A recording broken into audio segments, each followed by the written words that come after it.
প্রিয় দর্শক, সংবাদপত্রে বাংলাদেশ অনুষ্ঠান থেকে আমি রেজানুর রহমান আপনাদেরকে স্বাগত জানাচ্ছি। বিভিন্ন জাতীয় দৈনিকে প্রকাশিত খবরের বিশ্লেষণ নিয়ে আমাদের আজকের এই অনুষ্ঠানে অতিথি হিসেবে উপস্থিত আছেন দৈনিক যুগান্তরের প্রধান প্রতিবেদক মাসুদ করিম। স্বাগত আপনাকে অনুষ্ঠানে। ধন্যবাদ।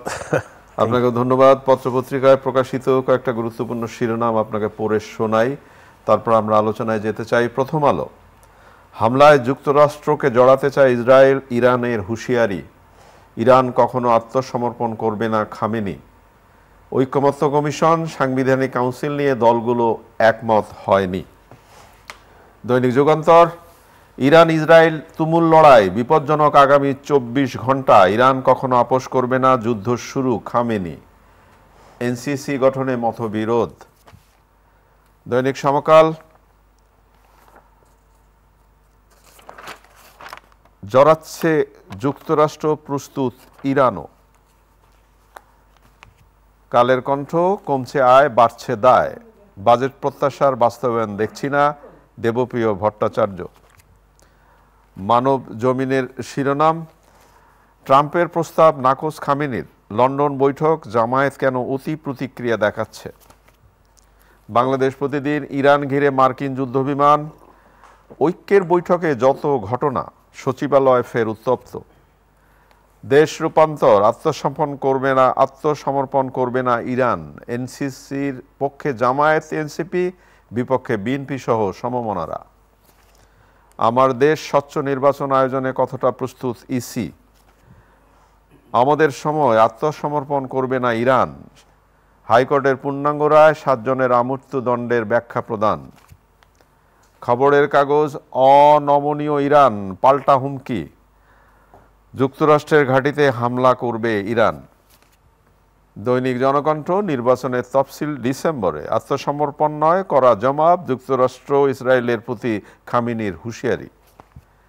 ইনকেলাব, ইরানের হামলায় বিধ্বস্ত ইসরায়েল। কালবেলা শিরোনাম, মতিঝিলে হচ্ছে সোনার ফ্ল্যাট, পাচারকারীদের সঙ্গে সমঝোতার উদ্দেশ্য টাকা উদ্ধার। করতোয়া, ইরান প্রতিরোধ গড়ছে, হামলাও চালাচ্ছে। দিনকাল, ইরান কারো চাপের কাছে আত্মসমর্পণ করবে না। রূপালী বাংলাদেশ, খামেনির হুঙ্কার, সর্বাত্মক যুদ্ধের সংখ্যা। বিমানবন্দরে শমী মৃণাল সিন্ডিকেটের শত কোটি টাকার বাণিজ্য। আপনি শিরোনাম শুনলেন। এখন ইরান এবং ইসরায়েলের যে পরিস্থিতি, সেই পরিস্থিতির যে শিরোনামগুলো খুব ভয় জাগানিয়া। যেমন, হামলায় যুক্তরাষ্ট্রকে জড়াতে চায় ইসরায়েল, ইরানের হুঁশিয়ারি, প্রথম আলোর শিরোনাম। বিপজ্জনক আগামী 24 ঘন্টা, যুগান্তর শিরোনাম করেছে। ইরান কখনো আত্মসমর্পণ করবে না খামেনি বলেছেন, এবং যুক্তরাষ্ট্র ছাড়াও বিশ্ব চলবে চীনের কড়া বার্তা। কি মনে হয় আপনার, কি হচ্ছে? ধন্যবাদ। এই ইরানে বা মধ্যপ্রাচ্যে যে ইসরায়েলের যে আধিপত্য বিস্তারের যে সর্বশেষ ইরানে হামলা আফটার প্যালেস্টাইনের পরে, এটা মোটামুটি আঁচ করা যাচ্ছিল, যদি ইরান অতটা প্রস্তুত ছিল না। কিন্তু যখন তাদেরকে হুঁশিয়ারি দেওয়া হয়েছিল যে 60 দিনের মধ্যেই ইউরেনিয়াম সমৃদ্ধকরণ যে তাদের প্রকল্প, সেটা বন্ধ করতে হবে, যখন বন্ধ করে না 61তম দিনে তারা এই হামলাটা পরিচালনা চালিয়েছে। তো এটা তো আগ্রাসী হামলা, এটা বলার অপেক্ষা রাখে না, এবং এটা যে কোনো মানুষের জন্যই উদ্বেগের কারণ, যে কোনো দেশের জন্য উদ্বেগের কারণ যে এক দেশের উপরে আরেক দেশ সামরিক হামলা পরিচালনা করবে। এটা সার্বভৌমত্বের উপর হামলা, এবং সেখানে খুব বড় সিনিয়র অনেক কমান্ডাররা মারা গেছেন, পরমাণু বিজ্ঞানীরা মারা গেছেন, এবং এটা ব্যাপক লসের মুখে পড়েছে প্রথম দিকে। তারপরে আবার ইরান পাল্টা হামলা করেছে। এখানে তারা বেশ একটা প্রথম হামলাটায় বেশ একটা সাকসেস দেখিয়েছে ইসরায়েল, বিকজ তাদের গোয়েন্দা মোসাদ, তারা খুবই পৃথিবীব্যাপী খ্যাতিনামা গোয়েন্দা সংস্থা, যার আমেরিকান হেল্পও আছে।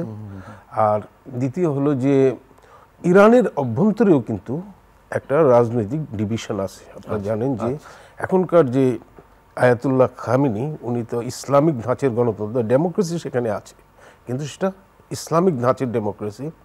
বাট ওয়েস্টার্ন ধাঁচের উদার গণতন্ত্র, যেটা রেজা শাহ পাহলভি আমলে ছিল, সেই জায়গাটায় অনুসারীও কিছু লোক আছে যারা এবং শেষমেশ ইসরায়েলের হামলার পর তারা বলেছে যে তারা এখানে করবে, কিন্তু দেখা যাচ্ছে যে একটা বহিঃশত্রুর হামলা কারণেই সমস্ত ইরানিরাই ঐক্যবদ্ধভাবে সেটা এটাই তো স্বাভাবিক প্রতিরোধ, যেহেতু এটা উইদিন যদি হতো তাহলে একটা কথা ছিল রেভলিউশন, কিন্তু এটা যখন বাইরের শক্তি এসে হামলা চালিয়েছে তখন কিন্তু ইরানের আর সাধারণ মানুষ বা এমনকি যে কোনো মতাদর্শের লোকজনও কিন্তু এটার বিরুদ্ধে ঐক্যবদ্ধভাবে সেটা প্রতিরোধ করার চেষ্টা করছে এবং সেটার জবাব দিয়েছে।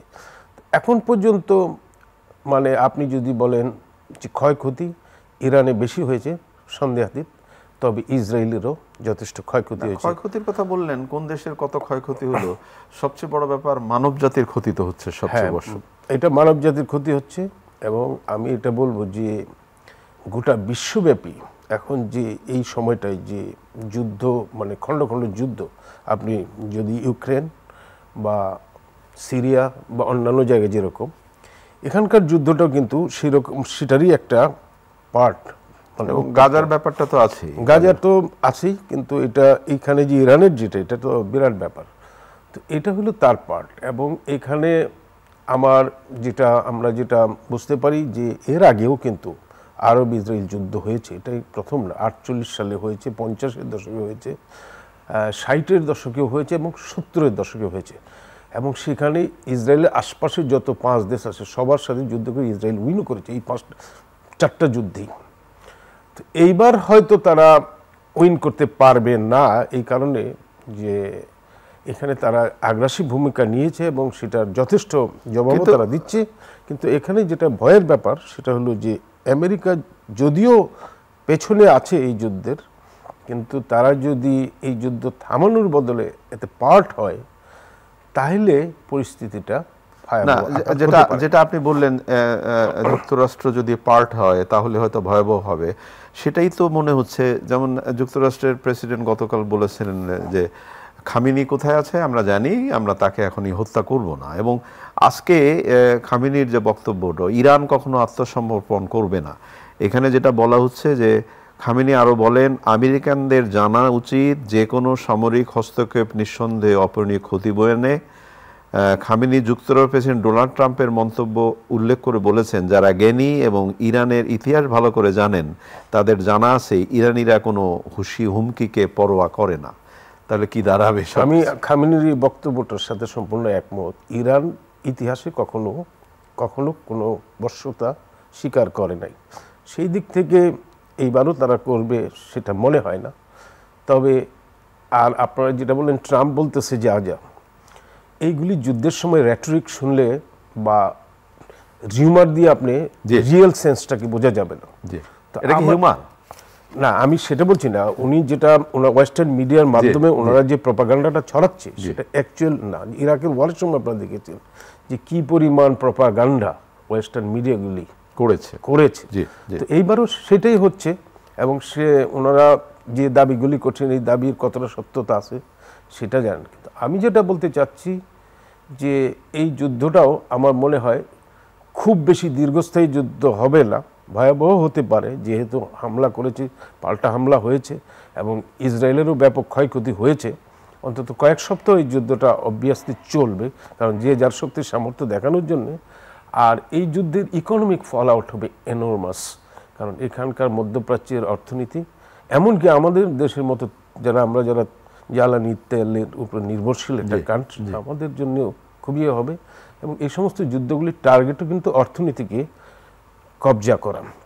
যদিও বিভিন্ন নামে, যেমন ইউরেনিয়ামের নামে হয়েছে, ইরাকি যুদ্ধটা হয়েছিল পরমাণু অস্ত্র খোঁজার নামে, এরকম বিভিন্ন প্রিটেক্সটের ভিত্তিতে করা হলেও আলটিমেট টার্গেট হলো ইকোনমিকে আমেরিকার করায়ত্তে রাখা এবং অস্ত্র বিক্রি একটা আছে, বাট অন গ্রেটার সিকিউরিটিটা, যেমন ফর এক্সাম্পল যদি ইরানে তারা রিজিম চেঞ্জ করতে পারে এবং আমেরিকার অনুগত একটা শাসন ব্যবস্থা সেখানে চালু করতে পারে, তাহলে তো পুরা মধ্যপ্রাচ্য তার হাতের মুঠোয়।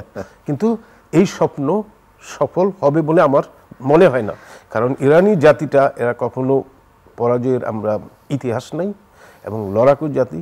এবং এটা যত শক্তিশালী হোক, তারা যে অন্যায়টা করেছে সেটার বিরুদ্ধে, এটা আমার কাছে মনে হচ্ছে 71 সালে যেভাবে পাকিস্তানি বাহিনী বাংলাদেশের উপর ঝাঁপিয়ে পড়েছিল একইভাবে হামলা পরিচালনা করেছে ইরানের উপরে। কে আগে করলো হামলাটা? এখন তো ইরানের এটা বৈধ অধিকার তার উপর পাল্টা হামলা করা। অনেক ধন্যবাদ। আমাদের এই ছোট্ট অনুষ্ঠানে এর চেয়ে বেশি আলোচনা করার সুযোগ নেই। আমরা একটু অন্য প্রসঙ্গে যেতে চাই। জাতীয় ঐক্যমত্য কমিশনের সঙ্গে দলগুলোর বৈঠক, এনসিসি গঠনে মতবিরোধ এবং প্রধানমন্ত্রীর ক্ষমতা কমানোর বিপক্ষে বিএনপি সহ 6 দল, পক্ষে জামায়াত, এনসিপি। এই যে অবস্থা দাঁড়ালো, সাংবিধানিক কাউন্সিল নিয়ে দলগুলো একমত হয়নি, প্রথম আলোর শিরোনাম। কি দাঁড়ালো? ব্যাপারটা হলো যে আমরা যে জিনিসটা লক্ষ্য করলাম লন্ডনে, মানে প্রধান উপদেষ্টা বিএনপির ভারপ্রাপ্ত চেয়ারপারসনের সাথে বৈঠক করলেন, সেখানে তারা পরবর্তীতে আউটকাম ডকুমেন্ট, সেখানে কয়েকটা বিষয় ওনারা উল্লেখ করেছেন। একটা হলো যে ওনারা এই যে সংস্কার করতে চাচ্ছেন সেটার একটা দৃশ্যমান কিছু একটা করতে চাচ্ছেন। দ্বিতীয় হলো যে বিচার যেটা হচ্ছে অন্যায়ের, সেই বিচারও একটা দৃশ্যমান কিছু করা, এবং মিড ফেব্রুয়ারি তারা একটা নির্বাচন করবেন, সেটা যৌথ ঘোষণায় এটা প্রধান উপদেষ্টাও মেনে নিয়েছেন এবং তিনি সেটা বলেছেন। তো সেই জায়গাটাই কাজটা হচ্ছে। এবং এখন যে ঐক্যমত্য কমিশন আলী রিয়াজের নেতৃত্বে উনি রাজনৈতিক দলগুলির সঙ্গে রিপিটেডলি বসছেন, আজকেও বসবেন। আমরা গতকালের বৈঠকটার পরিবেশ তো বোধ করি একটু অন্যরকম ছিল, একটু বয়কটও করেছেন। প্রথম দিন বয়কট করেছিল জামাত ইসলামী, এবং পরিবেশ এইগুলি রাজনৈতিক দর কষাকষিতে পরিবেশ, এটা খুব একটা সিগনিফিক্যান্ট কিছু আমার কাছে মনে হচ্ছে না। তো আমার কাছে মনে হয় যে এই সংস্কারগুলির বেশিরভাগটাই করতে হবে নির্বাচিত মানে সরকারকে, পার্লামেন্টের মাধ্যমে। এখন হয়তো তারা একটা আলাপ আলোচনা করে রাখতে পারেন এবং যেসব বিষয়গুলিতে তারা একমত হবেন সেইগুলি হয়তো পরবর্তী সংসদ অ্যাপ্রুভ করে সেইগুলি করবে, সেটা হলো সংস্কারের ব্যাপার। আর দ্বিতীয় যেটা বিচার, এটা একটা দীর্ঘস্থায়ী ব্যাপার, 5 বছর পর্যন্ত লাগতে পারে এক একটা বিচার শেষ করতে। অন্তত একটা দুইটা হয়তো কিছুটা অগ্রসর করতে পারে, কিন্তু তার জন্য তো নির্বাচন অনির্দিষ্টকাল থেমে থাকা যায় না। বিকজ এখানে যে জুলাই এবং আগস্টে যে আন্দোলনটা হয়েছে, এর একটা মূল উদ্দেশ্য ছিল স্বৈর সংস্কারের পতন ঘটানো। আপনি স্বৈরাচার পতন ঘটিয়েছেন গণতন্ত্র আনয়নের জন্য, তো নির্বাচন ছাড়া তো গণতন্ত্র সম্ভব নয়। তো এইসব দিক বিবেচনায় আমি মনে করি এখনকার এই যে চ্যালেঞ্জগুলি আসছে, এবং সবসময়ই চ্যালেঞ্জ থাকবে, আপনি এমন একটা সময় পাবেন না যে চ্যালেঞ্জ নাই। এই চ্যালেঞ্জের মধ্যেও ফেব্রুয়ারির মধ্যেই, মানে রোজার আগেই, মধ্য ফেব্রুয়ারির মধ্যেই বাংলাদেশে জাতীয় সংসদ নির্বাচন অনুষ্ঠান করা সম্ভব বলে আমি এখনো দৃঢ়ভাবে বিশ্বাস করি। এবং সেই প্রক্রিয়াটার জন্যে দৃশ্যমান কাজগুলি আরেকটু গতি বাড়াতে হবে। কারণ এখন দেখা যাচ্ছে যে সংস্কারের কাজে বা বিচারের কাজে খুবই মন্থর গতি। এই যে আসিফ নজরুল যিনি আইন উপদেষ্টা, উনি বললেন কি গুমের একটা কমিশন করবেন, তো এটা উনি 9 মাস পরে বললে তো আর হবে না। আপনাকে শুরুতেই এই সবগুলি শুরু করা দরকার ছিল। তা আমরা দেখতে পাচ্ছি যে সংস্কার এবং বিচারের গতিগুলি মন্থর, সেটাকে সরকারকে উদ্যোগী হয়ে অন্তর্বর্তী সরকারকে, এই যে আপনি বললেন সংস্কার এবং বিচারের গতি মন্থর, তো এই গতি মন্থর অবস্থায় যে টার্গেটটা তৈরি করা হয়েছে, তা থেকে আদৌ শেষ পর্যন্ত কি, আমি মানে নেগেটিভ কথা বলতে চাই না, পজিটিভ থাকতে চাই, কিন্তু তারপর সেটা কি সম্ভব হবে? আমার তো মনে হয় যে সম্ভব হবে, কারণ এখনো বেশ কিছুটা সময় বাকি আছে। একটা সাধারণ নির্বাচন করার জন্য 3 মাসের বেশি সময় লাগে না, সেখানে তার চেয়ে বেশি সময় হাতে আছে। যদি ফেব্রুয়ারিতে নির্বাচন হয়, নভেম্বর ডিসেম্বর নাগাদ যদি তফসিল হয়, তাহলে নির্বাচন সম্ভব। এর আগে যতটা সম্ভব আগে দেখলাম যে ডিসেম্বরে তফসিল ঘোষণা করা হবে, এরকম আশাবাদ ব্যক্ত করা হচ্ছে। তো সেটা হলে তো সেটা সম্ভব, কারণ যদি আপনি ফেব্রুয়ারির মধ্যে ইলেকশন না করতে পারেন, তাহলে তো আরো বড় চ্যালেঞ্জ সামনে এসে যাবে। তো আমার মনে হয় যে একটা সদিচ্ছা থাকলে, এবং যেহেতু ওনারা একটা বড় দলের সঙ্গে, বড় দলের শীর্ষ নেতার সঙ্গে কমিটমেন্ট করেছেন, তারা নির্বাচন করবেন মধ্য ফেব্রুয়ারির মধ্যে, আশা করি তারা ফেব্রুয়ারির মধ্যেই বাংলাদেশে সাধারণ নির্বাচন হবে। সচিবালয়ে উত্তপ্ত আবারও রোজার, মানে বিশেষ করে ঈদের পরপরই আবার সচিবালয়ে আন্দোলন শুরু হলো, এবং পত্রিকার শিরোনাম সচিবালয় ফের উত্তপ্ত। তো এই উত্তপ্ত কেন হলো? এর মধ্যে কি সবকিছু সমঝোতা হওয়ার সুযোগ ছিল না? এটার একটা বড় সমস্যা হলো যে গত 10 দিনের বেশি সময় ছুটি ছিল, ঈদের একটা ঢামাডোল ছিল। যদিও 3 সদস্য বিশিষ্ট উপদেষ্টা কমিটি এখানে কাজ করতেছে, এবং তারা হয়তো এই জায়গাটায় রিফর্ম আনবেন, যে মানে পরিবর্তন আনবেন। আমার কথা হলো যে এটা যত দ্রুত হবে তত ভালো, কারণ একটা প্রশাসনিক কেন্দ্রবিন্দু যদি এইভাবে অচল হয়ে পড়ে থাকে তাইলে নির্বাচন তো দূরের কথা, সাধারণ যে রুটিন কাজ সরকারের সেগুলি তো মারাত্মক বিঘ্নিত হচ্ছে। এখানে তো প্রথমত যদি আপনি দেখেন আইনের কথা দেখেন, তাহলে কিন্তু সরকারি কর্মচারী যারা, প্রজাতন্ত্রের কর্মচারী যারা, তারা এইভাবে মিছিল মিটিং করতে পারেন না, আইন অনুযায়ী তারা ব্যবস্থা নেওয়া যায়। কিন্তু দ্বিতীয় কথা হলো যদি কোনো কিছু অন্যায় হয়ে থাকে তাহলে দেয়ালে পিঠ থেকে গেলে অনেক কিছুই করা যায়। তো আমি যেটা মনে করি যে এই যে 3 সদস্যের যে উপদেষ্টা কমিটি, তারা যদি দ্রুত রিপোর্টটা দেন এবং তার ভিত্তিতে যদি দ্রুত জিনিসটা ফয়সালা হয়, তারা নাকি কিছুটা আশ্বাসও দিয়েছেন যেটার সমাধান হবে, সেই জন্যই কর্মসূচিগুলি সীমিত রাখা হচ্ছে। তো সেক্ষেত্রে ওনারা যেটা ন্যায্য সেটা যদি করেন, কারণ এটা একটা লালন ফকিরের গানই আছে যে সময় গেলে সাধন হবে না। আপনারা এমন একটা পর্যায়ে নিয়ে যায় না যেটাতে সাধন হবে না, ক্ষতি হয়ে যেতে পারে। আপনি দ্রুত সময় আপনি সরকারের কথা বললেন, গত 1 মাস ধরে একটি আন্দোলনের হচ্ছে এবং সরকার সেটাতে বলছে যে এটা সম্ভব না, কিন্তু সেটার প্রতিবাদ করে অলরেডি মেয়র ঘোষণা করেছেন নিজেই ইশরাক, এবং তিনি সংশ্লিষ্ট উপদেষ্টাকে চ্যালেঞ্জ করেছেন। তাহলে সরকার থাকা অবস্থায় যে চ্যালেঞ্জ করা একটা জায়গা থেকে, তো সেটার ভবিষ্যৎ কি মনে হয় আপনার কাছে? আমি মনে করি এখানে সরকার একটা ভাষ্য দেওয়া দরকার, কারণ তারা কি কারণে স্পষ্ট ভাষ্য দেওয়া দরকার।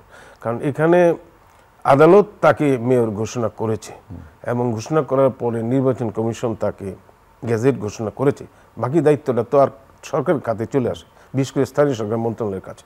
তো স্থানীয় সরকার মন্ত্রণালয় ক্লিয়ার করুক যে অ্যাকচুয়ালি ব্যাপারটা কি। কারণ এখানে স্থানীয় সরকার উপদেষ্টা বলেছেন যে ব্যাপারটা একটা ফৌজদারি অপরাধের পর্যায়ে চলে গেছে, যদিও এটা আন্দোলন ছিল এবং পিসফুল রাখার কথা তারা বলেছেন। না, আপনি যেহেতু প্রসঙ্গটা তুললেন, যেমন ইশরাক কিন্তু মাননীয় উপদেষ্টা সম্পর্কেও নানা ধরনের কথা বলছেন, তার বিরুদ্ধে অনেক দুর্নীতির কথা উল্লেখ করছেন তিনি। তো সবকিছু মিলে এই যে কে কার বিরুদ্ধে কি বলবে, কার শালীনতা কতটুকু, কার অধিকার কতটুকু, সেই জায়গাটা কি স্পষ্ট? আমার মনে হয় যে এটা আমাদের যে একটা সুস্থ ধারা গণতান্ত্রিক চর্চায় অবশ্যই সমালোচনা করার অধিকার আছে, প্রত্যেকেরই আছে, কিন্তু এটা শালীনতার কথাটা আপনি বলছেন, আমাদের সমাজেরও তো একটা মূল্যবোধ আছে, তার মধ্যেই থাকা দরকার সবারই। এবং আমি এখনো দৃঢ়ভাবে বিশ্বাস করি যে ইশরাক যে নিজেকে মেয়র ঘোষণা করে কাজ চালাচ্ছেন বলছেন, সেটাও প্রতীকী বলে আমার মনে হচ্ছে যে গভর্নমেন্ট যদি একটা রিলাক্টেন্ট থাকে তাহলে নানাভাবে তারা হয়তো প্রটেস্ট করতে পারে, এটাও হইতে পারে part of protest, I don't know.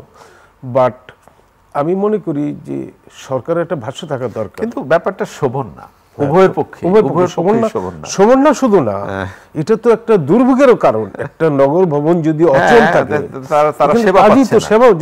জনগণ তো সেবা পাচ্ছে না। তো এইভাবে তো একটা নির্বিকার বসে থাকতে পারে না একটা সরকার, যে একটা হয় আপনি এটাকে বৈধ বা অবৈধ, আপনার ব্যাখ্যাটা কি সেটা আপনি যাদের সামনে তুলে ধরেন এবং সেই অনুযায়ী অ্যাকশনে যান, অথবা ঠিক না, অথবা রাজনৈতিকভাবে সমাধান করার চেষ্টা করেন। আপনি একেবারে চুপচাপ বসে থাকবেন আর মানুষের ব্যাপারটা এরকম দেখি না কি হয়, দেখেন এটা তো একটা যৌক্তিক কাজ। অনেক ধন্যবাদ। একেবারে শেষের দিকে আমরা, আমাদের ক্রিকেট হচ্ছে শ্রীলঙ্কায়। গত 2 দিন যে খেলা দেখলাম আমরা টেস্টের, খুব আশা জায়গা নিয়ে। কালকে বৃষ্টির বাগড়া ছিল, বৃষ্টি আর আফসোসের একদিন, প্রথম আলো শিরোনাম করেছে। আজকে 3য় দিনের খেলা, এই টেস্ট তো বোধহয় আমাদেরই নাকি? এটা গোল টেস্টের কথা বলছেন এবং এটা শ্রীলঙ্কার সমুদ্র তীরে একেবারে সুন্দর জায়গায় হচ্ছে এবং প্রথম দিকেই যেভাবে ডবল সেঞ্চুরি এবং এত রান, মানে আরেকটা সেঞ্চুরি হতে যাচ্ছে, এবং কালকে যেভাবে আফসোস বৃষ্টিটা আসলো, তা আমার মনে হয় যে এটা আমাদের, আমি তো ডেফিনেটলি সিরিয়াসলি আশাবাদী, কারণ আমরা সবসময় বাংলাদেশের ক্রিকেটকে নিয়ে আশাবাদী থাকি। তো এইবার তো তারা খুবই ভালো পারফরমেন্স, বৃষ্টিটা না আসলে তো আমরা হয়তো রেজাল্টটা আমরা আগেভাগে পাইতাম, তবু এখনও আমরা অবশ্যই আশাবাদী এবং আমরা তাদের জন্য শুভকামনা রইল। Bangladesh, all the best Bangladesh টিমকে। অনেক ধন্যবাদ আপনাকে। প্রিয় দর্শক, ক্রিকেট হাসলেই বাংলাদেশ হাসে, এই কথাটি অনুষ্ঠানে আমি অসংখ্যবার বলেছি, এটাই তো সত্য। আমাদের ক্রিকেট উজ্জীবিত হোক, এই যে শ্রীলঙ্কার সঙ্গে শ্রীলঙ্কার মাটিতে যে খেলাটি হচ্ছে, আমরা আশা করি এটাতে জয় পাবো। আমরা জয় পেলেই ক্রিকেট আরও উদ্ভাসিত হবে। ভালো থাকবেন, আগামীকাল নিশ্চয়ই সময় আবার কথা হবে। খোদা হাফেজ।